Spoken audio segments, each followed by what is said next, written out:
ಬರೀ ಬೆರಳಿನಿಂದ ಮುರಿಬಹುದು ಅಷ್ಟು ಪಳ್ಳು ಹಗುರ ಗರಿಗರಿಯಾಗಿರುವಂಥ ಗೋಧಿ ಹಿಟ್ಟಿನ ಹಪ್ಪಳ ತಯಾರಿಸೋಣ.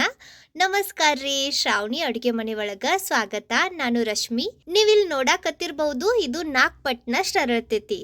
ಈ ರೀತಿ ಒಳಗ ನೀವು ಗೋಧಿ ಹಪ್ಪಳ ಇದಕ್ಕೂ ಮುಂಚೆ ಯಾವತ್ತೂ ಮಾಡಿರಲ್ಲ. ಅಗದಿ ಹೊಸ ರೆಸಿಪಿ ಐತಿ.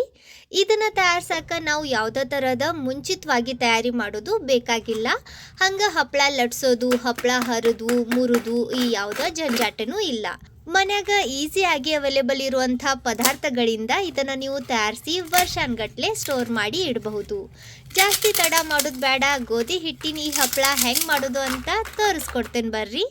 ಈ ಹಪ್ಪಳ ತಯಾರ್ಸಕ್ಕೆ ನಮ್ಗೆ ಇಲ್ಲಿ 2 ಕಪ್ನಷ್ಟು ಗೋಧಿ ಹಿಟ್ಟು ಬೇಕಾಕತ್ತಿ. ನಾವು ಮನ್ಯಾಗ ನಾರ್ಮಲಿ ಚಪಾತಿ ಮಾಡಕ್ಕೆ ಯೂಸ್ ಮಾಡ್ತೇವೆ ನೋಡ್ರಿ, ಅದ ಗೋಧಿ ಹಿಟ್ಟಿದು. ಮನ್ಯಾಗಿರೋ ಯಾವ್ದಾರ ಒಂದು ಕಪ್ ಅಥವಾ ಈ ಥರದ ಬಟ್ಲ ತಗೊಂಡು ಇದರಿಂದನ ಎಲ್ಲ ಪದಾರ್ಥ ಅಳತಿ ಮಾಡಿ ತಗೋರಿ. ಗ್ರಾಮ್ನಾಗ ಇದನ್ನ ನೋಡಿದ್ರ ಇದು 250 ಗ್ರಾಮ್ ಅಂದ್ರ 1/4 kg ಅಷ್ಟು ಆಗ್ಬಹುದು. ಇದನ್ನ ಸಾನಿಸಿನ ತಗೋರಿ. ಹಂಗ ಅರ್ಧ ಕಪ್ನಷ್ಟು ಅಕ್ಕಿ ಹಿಟ್ಟು ಬೇಕಾಕತ್ತಿ. ಗ್ರಾಮ್ನಾಗ ಇದು 60 ರಿಂದ 70 ಗ್ರಾಮ್ನಷ್ಟು ಇರಬಹುದು. ಅರ್ಧ ಕಪ್ನಷ್ಟ ಚಿರೋಟಿ ರವಾ ತಗೋರಿ.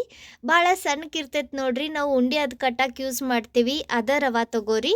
ಇದು ಗ್ರಾಮ್ನಾಗ 70 ಗ್ರಾಮ್ನಷ್ಟು ಆಕತ್ತಿ. ಹಂಗ 1 ಚಮಚೆ ಅಷ್ಟು ಜೀರಿಗೆ, 1 ಚಮಚೆ ಅಷ್ಟ ಉಪ್ಪು ಅಥವಾ ನಿಮ್ಗೆ ರುಚಿಗೆ ಎಷ್ಟು ಬೇಕೋ ಅದನ್ನು ನೋಡ್ಕೊಂಡು ಉಪ್ಪು ಹಾಕ್ರಿ. 1 ಚಮಚೆ ಅಷ್ಟು ಪಾಪಡ್ ಖಾರ್. ನೀವು ಭಾಳ ಮಂದಿ ಕೇಳ್ತಿರ್ತೀರಿ ನೋಡ್ರಿ, ಪಾಪಡ್ ಖಾರ್ ಅಂದ್ರೆ ಏನಂತ. ಪಾಪಡ್ ಖಾರ್ ಅಂದ್ರೆ ಇದು ಒಂಥರ ಸೋಡಾನ. ಆದ್ರೆ ಸೋಡಾ ಹಾಕಿದ್ರೆ ಏನಾಕತಿ, ಹಪ್ಪಳದ ಕಲರ್ ಕೆಂಪು ಆಗ್ಬಿಡ್ತೈತಿ. ಆದ್ರೆ ಇದನ್ನ ಹಾಕಿದ್ರೆ ಏನಾಯ್ತು ನೋಡ್ರಿ, ಇದು ಸೋಡಾ ಥರನ ಕೆಲಸ ಮಾಡ್ತೈತಿ, ಆದ್ರೆ ಹಪ್ಪಳದ ಕಲರ್ ಚೇಂಜ್ ಆಗಂಗಿಲ್ಲ. ಇದು ಎಲ್ಲ ಕಿರಾಣಿ ಅಂಗಡಿಯಲ್ಲಿ ಭಾಳ ಈಸಿಯಾಗಿ ಅವೈಲೇಬಲ್ ಐತಿ. ಅಥವಾ ನೀವು ಇದನ್ನ ಆನ್ಲೈನ್ನಾಗೂ ತರಿಸ್ಬಹುದು. ನಾನು ವಿಡಿಯೋ ಕೆಳಗ ಪ್ರಾಡಕ್ಟ್ನಾಗ ಹಾಕಿರ್ತೀನಿ, ಚೆಕ್ ಮಾಡ್ರಿ. 1 ಚಮಚೆ ಅಷ್ಟು ಅಜ್ವಾನ ಬೇಕಾಕ್ಕವು. ನೀವು ಇದನ್ನ ಜಾಸ್ತಿ ಕ್ವಾಂಟಿಟಿ ಒಳಗ ಅಂದ್ರೆ 1 kg ಲೆಕ್ಕದಾಗ ಮಾಡ್ಬೇಕಂದ್ರ ಎಲ್ಲ ಅಳತಿ ಡಿಸ್ಕ್ರಿಪ್ಷನ್ನಾಗ ಕೊಟ್ಟಿರ್ತೀನಿ, ಒಂದ್ಸತಿ ಚೆಕ್ ಮಾಡ್ರಿ. ಈಗ ಇವನ್ನ ತಯಾರ್ಸಕ ನಮ್ಗೆ ಇಂಥ ಒಂದು ದೊಡ್ಡ ದಬ್ರಿ ಅಥವಾ ಇದಕ್ಕೆ ನಾವು ಗುಂಡಿ ಅಂತೇವಿ, ಇದನ್ನ ತಗೊಳಕತ್ತೀನಿ. ಅಂದ್ರೆ ಇದ್ರಾಗ ಹಿಟ್ಟು ಕೈಯಾಡ್ಸಕ ಚಲೋ ಆಕತ್ತಿ. ಇದ್ರಾಗ ನಾವು ಯಾವ ಕಪ್ನಿಂದ ಗೋಧಿ ಹಿಟ್ಟು ತಗೊಂಡೇವ್ ನೋಡ್ರಿ, ಅದ ಕಪ್ನಿಂದ ಒಂದು 10 ರಿಂದ 12 ಕಪ್ ನೀರ್ ಹಾಕ್ರಿ. ನೀವು ಇದ್ರಾಗ ಇನ್ನೊಂದ್ ಸ್ವಲ್ಪ ಜಾಸ್ತಿ ಅಂದ್ರೆ ಒಂದು 15 ಕಪ್ನಷ್ಟು ನೀರ್ ಹಾಕಿದ್ರು ನಡಿತೈತಿ. ಯಾಕಂದ್ರೆ ನೆಕ್ಸ್ಟ್ ಇದ್ರಾಗ ನಾವು ಇನ್ನೊಂದ್ ಸ್ವಲ್ಪ ನೀರ್ ಕೂಡಿಸ್ಬೇಕಾಕತ್ತಿ. ಸೊ ನೀವು 15 ಕಪ್ನಷ್ಟು ನೀರ್ ಹಾಕಿದ್ರು ಪರವಾಗಿಲ್ಲ. ಸದ್ಯಕ್ಕೆ ನಾನು ಇದ್ರಾಗ ಒಂದು 12 ಕಪ್ನಷ್ಟು ನೀರ್ ಹಾಕೇನಿ. ಈಗ ಈ ನೀರ್ ನಾವು ಬಿಸಿ ಮಾಡ್ಬೇಕು. ಇವನ್ನ ಗ್ಯಾಸ್ ಮ್ಯಾಗಿಟ್ಟು ಬಿಸಿ ಮಾಡ್ಕೊಂಡು ತಗೊಳ್ಳೋಣ. ಗ್ಯಾಸ್ ಹೈ ಫ್ಲೇಮ್ನಾಗ ಇಡ್ರಿ. ಇವು ಒಂದ್ ಸ್ವಲ್ಪ ಬಿಸಿ ಹಾಕೋ ನೋಡ್ರಿ. ಆಗ ಇದ್ರಾಗಿನ್ 2 ಕಪ್ನಷ್ಟು ನೀರು ಬ್ಯಾರೆ ಒಂದ್ ಡಬ್ರ್ಯಾಗ ತೆಗೆದಿಡ್ರಿ. ಈಗ ಗ್ಯಾಸ್ ಮ್ಯಾಗಿನ ನೀರ್ ಬಿಸಿ ಇರ್ತಾವ ನೋಡ್ರಿ, ಇದ್ರಾಗ ನಾವು ತಗೊಂಡಿದ್ದ ಅಜ್ವಾನ, ಜೀರಿಗೆ, ಪಾಪಡ್ ಖಾರ್ ಮತ್ತು ಉಪ್ಪು ಇವನ್ನೆಲ್ಲ ಹಾಕಿ ಚಂದಾಗ ಕಲಸಿ ನೀರು ಕುದಿಯಾಕ್ ಬಿಡ್ಬೇಕು. ಇವನ್ನ ಹಿಂಗ ಕಲಸ್ಕೊಂಡ್ಮ್ಯಾಗ ಈಗ ಗ್ಯಾಸ್ ಹೈ ಫ್ಲೇಮ್ನಾಗ ಇಟ್ಟು ಒಂದು ಮುಚ್ಚಿ ನೀರ್ ಕುದಿಯಾಕ್ ಬಿಡ್ರಿ. ಆಗಾಗ ನೋಡ್ಕೊಂತಿರ್ರಿ, ಇಲ್ಲಂದ್ರ ನೀರು ಉಕ್ಕಿ ಹೊರಗೆ ಬೀಳ್ತಾವು. ಇಲ್ಲಂದ್ರ ಒಂದ್ ಸ್ವಲ್ಪ ಮುಚ್ಚಳ ತೆಗೆದಿಡ್ರಿ, ಅಂದ್ರ ನೀರು ಉಕ್ಕಂಗಿಲ್ಲ. ಇವು ಕುದಿಲಿ ಅಲ್ಲಿವರೆಗೂ ನಾವು ಏನು ದಬ್ರ್ಯಾಗ ನೀರು ತೆಗೆದಿಟ್ಟಿದ್ವಿ ನೋಡ್ರಿ, ಅದ್ರಾಗ ನಾವು ತಗೊಂಡಿದ್ ಗೋಧಿ ಹಿಟ್ಟು, ರವಾ ಮತ್ತು ಅಕ್ಕಿ ಹಿಟ್ಟು ಹಾಕಿ ಇವನ್ನೆಲ್ಲ ಚಂದಾಗ ಕಲಿಸ್ಕೊಂಡು ತಗೊಳ್ಳೋಣ. ಈಗ ಸದ್ಯ ನಾವು ಇದ್ರಾಗ ಬರೀ 2 ಕಪ್ನಷ್ಟು ನೀರು ಹಾಕೇವಿ. ಆಮ್ಯಾಗ ನೋಡ್ಕೊಂಡು ಇದ್ರಾಗ ನೀರು ಸೇರಿಸ್ಬೇಕು. ನೀವು ಒಂದೇ ಸತಿ ಇದ್ರಾಗ ಜಾಸ್ತಿ ನೀರು ಹಾಕಿದ್ರೆ ಏನಾಕತಿ, ಇದ್ರಾಗ ಹಿಟ್ಟಿನ ಗಂಟು ಹಾಕವು. ಅದಕ್ಕೆ ಹಿಂಗೆ ಸ್ವಲ್ಪ ನೀರು ಹಾಕ್ತಾನೆ ಇದನ್ನ ಕಲಿಸ್ಕೋಬೇಕು. ನಾವೇನು ನೀರು ಕುದಿಯಕ್ಕೆ ಇಟ್ಟಿದ್ವಿ ನೋಡ್ರಿ, ಅದ್ರಾಗಿನ ನೀರ ಹಾಕ್ರಿ. ಇದ್ರಾಗ ಗಂಟು ಆಗ್ಬಾರ್ದು, ಆ ರೀತಿ ಇದನ್ನ ಚಂದಾಗ ಕಲಿಸ್ಕೊಂಡು ತಗೋರಿ. ಹಿಂಗ ನೋಡ್ಕೊಂಡು ಸ್ವಲ್ಪನ ನೀರು ಹಾಕ್ತಾ ಇದನ್ನ ನಾವು ಫ್ಲೋಯಿ ಕನ್ಸಿಸ್ಟೆನ್ಸಿಯಲ್ಲಿ ಕಲಿಸ್ಕೊಂಡು ತಗೋಬೇಕು. ಟೋಟಲ್ ಆಗಿ ನಮ್ಗಿಲ್ಲಿ 6 ಕಪ್ನಷ್ಟು ನೀರು ಬೇಕಾತು. ಇಲ್ಲಿ ಗಮನ ಇರಲಿ, ಇದ್ರಾಗ ಗಂಟು ಆಗಬಾರ್ದು. ಆ ರೀತಿ ನೋಡ್ಕೊಂಡು ಇದನ್ನ ಕಲಿಸ್ರಿ. ಇದ್ರಾಗ ಗಂಟಾದ್ರೆ ನಾವು ಮಾಡಾಕತ್ತಿರೋ ಹಪ್ಪಳ ಚಲೋ ಬರಂಗಿಲ್ಲ. ಹಿಟ್ಟಿನ ಕನ್ಸಿಸ್ಟೆನ್ಸಿ ನಿಮ್ಗೆ ಇಲ್ಲಿ ಗೊತ್ತಾಗಕತ್ತೈತೆ ಅನ್ಕೊಂತೀನಿ. ನಾವು ದೋಸೆ ಮಾಡಕ್ಕೆ ಹಿಟ್ಟು ಕಲಿಸ್ತೇವೆ ನೋಡ್ರಿ, ಹಂಗ ಇದನ್ನ ಕಲಿಸ್ಕೊಂಡು ತಗೋರಿ. ಸೊ ನಮ್ಮ ಹಿಟ್ಟು ಕಲಸಿ ಆಗೈತಿ. ಈಗ ನಾವು ನೀರು ಕುದಿಯಕ್ಕೆ ಇಟ್ಟಿದ್ವಿ ನೋಡ್ರಿ, ಆ ನೀರಿಗೆ ಕುದಿ ಬಂದೈತಿ. ಈ ಹಿಟ್ಟು ನಾವು ಒಂದ್ ಕೈನಿಂದ ಈ ಕುದಿಯೋ ನೀರಾಗ ಹಿಂಗ ಹಾಕ್ತಾ ಇನ್ನೊಂದ್ ಕೈನಿಂದ ಕಲಿಸ್ಕೊಂಡು ತಗೋಬೇಕು. ಈ ಸ್ಟೇಜ್ನಾಗ ಗ್ಯಾಸ್ ಪೂರ್ತಿ ಲೋ ಫ್ಲೇಮ್ನಾಗ ಇಡ್ರಿ. ಈ ಸ್ಟೆಪ್ ಬಹಳ ಮುಖ್ಯ ಐತಿ. ಇದ್ರಾಗ ಹಿಂಗ ಸ್ವಲ್ಪ ಹಿಟ್ಟು ಹಾಕ್ತಾನ ಇದನ್ನ ತಕ್ಷಣ ಕಲಿಸ್ಕೊಂಡು ತಗೋಬೇಕು. ಇಲ್ಲ ನೀವು ಹಿಟ್ಟು ಒಂದ ಸತಿ ಹಾಕಿದ್ರೆ ಏನಾಕತ್ತೆ ಅಂದ್ರೆ ಇದ್ರಾಗ ಗಂಟು ಆಗ್ಬಿಡ್ತೈತಿ. ನಾವು ಇದನ್ನ ಹೆಂಗೆ ಕಲಿಸ್ತೇವೆ ನೋಡ್ರಿ ಹಂಗ ಇದು ಗಟ್ಟಿ ಹಾಕೋಂತ ಬರ್ತೈತಿ. ಅದಕ್ಕೆ ನಾನು ಆಗ್ಲೇ ಹೇಳಿದ್ದೆ ನೋಡ್ರಿ, ನೀವು ಬೇಕಂದ್ರೆ ಇದ್ರಾಗೆ ಇನ್ನೊಂದು ಸ್ವಲ್ಪ ಜಾಸ್ತಿ ನೀರು ಹಾಕ್ಬಹುದು. ನಾನೀಗ ಇದು ಗಟ್ಟಿ ಆಗಿತ್ತಲ್ಲ ಅದಕ್ಕೆ ಸೈಡ್ಗೆ ಇನ್ನೊಂದು ಡಬ್ರಿ ಒಳಗೆ ನೀರು ಬಿಸಿ ಮಾಡಕ್ಕೆ ಇಟ್ಟಿದ್ದೆ. ಅದ್ರಾಗಿನ ಒಂದು 2 ಕಪ್ನಷ್ಟು ನೀರು ನಾನು ಇದ್ರಾಗ ಹಾಕಾಕತ್ತೇನಿ. ಇದನ್ನ ಚಂದಾಗ ಕಲಿಸ್ಕೊಂಡು ತಗೊಳ್ಳೋಣ.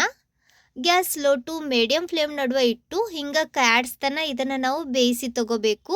ಈ ಸ್ಟೆಪ್ನು ಬಹಳ ಮುಖ್ಯ ಐತಿ, ಯಾಕಂದ್ರೆ ಹಿಟ್ಟು ಹಸಿ ಬಿಸಿ ಉಳಿದ್ರ ಹಪ್ಪಳ ಸೀಳ್ತವು. ಮತ್ ಇದನ್ನ ಹಿಂಗ ತಳಕ್ ಹಚ್ಚಿ ಕಂಟಿನ್ಯೂಸ್ ಆಗಿ ಕಾಡ್ಸ್ತಾನ ಬೇಯಿಸ್ರಿ, ಅಂದ್ರ ತಳ ಹೊತ್ತಂಗಿಲ್ಲ. ಅಕಸ್ಮಾತ್ ತಳ ಹೊತ್ತಿದ್ರೆ ಏನಾಕತಿ ಹಪ್ಪಳದ ಕಲರ್ ಡಾರ್ಕ್ ಆಕತಿ ಮತ್ತ ಟೇಸ್ಟ್ನು ಸರಿ ಬರಂಗಿಲ್ಲ. ಇದನ್ನ ನಾನು ಬೇಯಿಸ್ತಾ ಇದ್ದು 40 ನಿಮಿಷ ಆಗೈತಿ. ಹಿಟ್ಟು ಪೂರ್ತಿ ಚಂದಾಗ ಬೆಂದೈತಿ. ಹಿಟ್ಟು ಬೆಂದ ಮ್ಯಾಗ ಇದಕ್ಕ ಶೈನಿಂಗ್ ಬರ್ತೈತಿ. ಮತ್ತ ನೋಡ್ರಿ ಸೌಟ್ನಿಂದ ಹಿಂಗ ಹಿಟ್ಟು ಹಾಕ್ಬೇಕಾದ್ರೆ ಇದು ಕಂಟಿನ್ಯೂಸ್ ಆಗಿ ಬೀಳ್ತೈತಿ. ಲಾಸ್ಟ್ ಡ್ರಾಪ್ ಬೀಳ್ಬೇಕಾದ್ರೆ ಇದು ಗಟ್ಟಿ ಆಗಿ ಜೆಲ್ಲಿ ಇರ್ತೈತಿ ನೋಡ್ರಿ, ಆ ಥರ ಶೇಕ್ ಆಕತಿ. ನೀವಿಲ್ಲಿ ನೋಡಾಕತ್ತಿರ್ಬೋದು ನೋಡ್ರಿ. ಸೊ ಈ ರೀತಿ ಬಂದ್ರ ನಮ್ಮ ಹಿಟ್ಟು ಬೆಂದೈತಂತ ಅರ್ಥ. ಈಗ ಗ್ಯಾಸ್ ಆಫ್ ಮಾಡಿ ಇದನ್ನ ಕೆಳಗಿಳಿವಿ ತಗೊಳ್ಳೋಣ. ಪ್ಲಾಸ್ಟಿಕ್ ಶೀಟ್ ಮ್ಯಾಗ 2 ಚಮಚ ಅಷ್ಟು ಹಿಟ್ಟು ಹಾಕಿ ಇದನ್ನ ನೋಡ್ರಿ ಹಿಂಗ ಸ್ಪ್ರೆಡ್ ಮಾಡ್ರಿ. ನಿಮ್ಗೆ ಬೇಕಾದ ಸೈಜ್ನಾಗ ಈ ಹಪ್ಪಳ ನೀವು ತಯಾರಿಸ್ಬೋದು. ನಾನು ಮೀಡಿಯಂ ಸೈಜ್ನಾಗ ಇವನ್ನ ಹಿಂಗ ತಯಾರ್ಸಾಕತ್ತೀನಿ. ಇದನ್ನ ಬಿಸಿ ಇರುವಾಗ್ಲೇನೆ ಹಿಂಗ ಹಾಕಿ ತಗೋರಿ, ಇಲ್ಲಾಂದ್ರ ಮಿಕ್ಸರ್ ಹೆಂಗೆ ಆರ್ತೈತಿ ನೋಡ್ರಿ ಹಂಗ ಗಟ್ಟಿ ಹಾಕೋಂತ ಬರ್ತೈತಿ. ಹಿಟ್ಟಿನ ಕನ್ಸಿಸ್ಟೆನ್ಸಿ ಬಹಳ ತೆಳ್ಳಗನು ಇರಬಾರ್ದು, ಇಲ್ಲಾಂದ್ರೆ ಇದಕ್ಕೆ ನಾವು ಪ್ರಾಪರ್ ಶೇಪ್ ಕೊಡಕ್ ಬರಂಗಿಲ್ಲ.